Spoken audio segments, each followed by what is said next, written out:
আতঙ্কের আর এক নাম হলো রাসেল ভাইপার। ইদানিংকালে পদ্মা নদীর আশেপাশে প্রায়ই দেখা মিলছে এই ভয়াল সাপটির।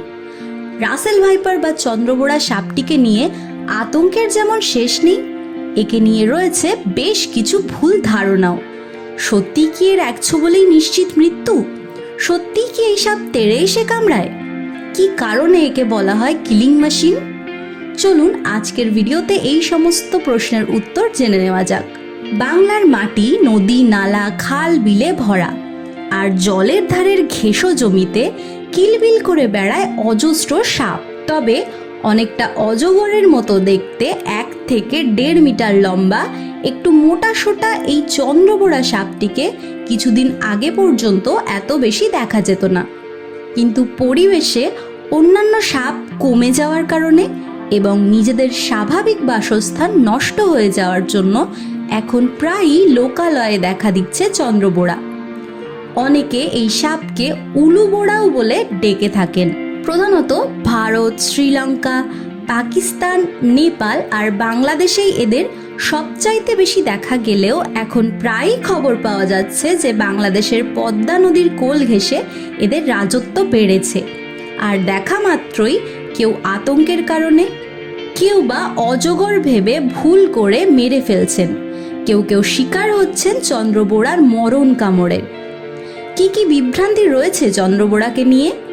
কেউ কেউ বলছেন চন্দ্রবোড়া নাকি সবচেয়ে বিষধর, কিন্তু কথাটা আদৌ ঠিক নয়। চন্দ্রবোড়ার চেয়েও বেশি বিষধর হলো গোখরো বা কেউটে। বিশ্বের দীর্ঘতম বিষদাঁতওয়ালা সাপ হলো গিবন ভাইপার। এরপরেই বিশ্বের দ্বিতীয় দীর্ঘতম লম্বা বিষদাঁতওয়ালা সাপ হলো এই চন্দ্রবোড়া। বলা হয় চন্দ্রবোড়ার বিষের নাকি কোনো ওষুধ নেই, কিন্তু অন্যান্য সাপের চিকিৎসায় যে ওষুধ ব্যবহার করা হয় সেই পলিভ্যালেন্ট অ্যান্টিভেনম দিয়েই চিকিৎসা করা যায় চন্দ্রবোড়ার বিষের। কামড়ানোর 100 মিনিটের মধ্যেই ওষুধ পড়লে 90% কেসে মানুষ বেঁচে যায়।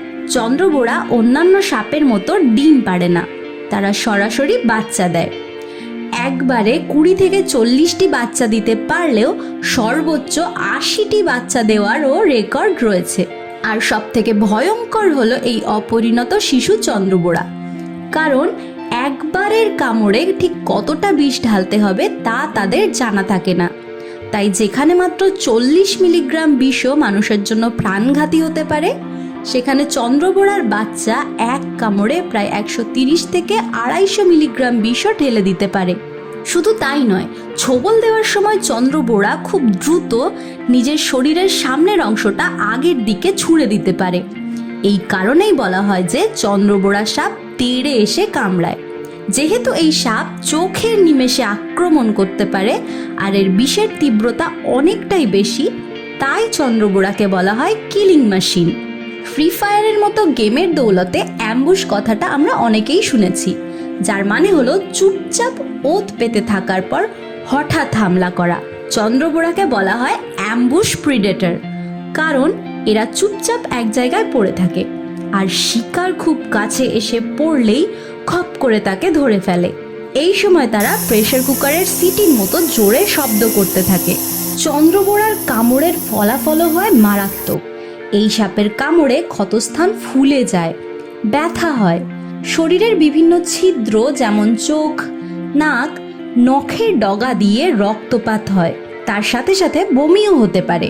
চন্দ্রবোড়ার বিষ হলো হিমাটোটক্সিন, তার মানে এই বিষ রক্তনালীর মধ্যে রক্ত জমাট বাঁধিয়ে দেয়, যার জন্য আমাদের রক্তকোষ ক্ষতিগ্রস্ত হয় আর তার সাথে সাথে কিডনি, ফুসফুস প্রভৃতি অঙ্গ ড্যামেজ হতে পারে। এর ফলে মানুষের মৃত্যু ঘটে। আর 5টা সাপের মতো রাসেল ভাইপারও নিজের ইচ্ছায় নয়, বরং ভয় পেলে মানুষকে আক্রমণ করে। কিন্তু নানা ভুল ধারণার ফলে মানুষ সাপ দেখলেই মেরে ফেলে।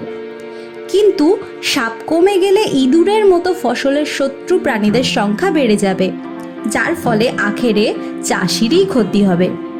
তাই সঠিক তথ্য সবাইকে জানাতে ভিডিওটি বেশি বেশি করে শেয়ার করুন।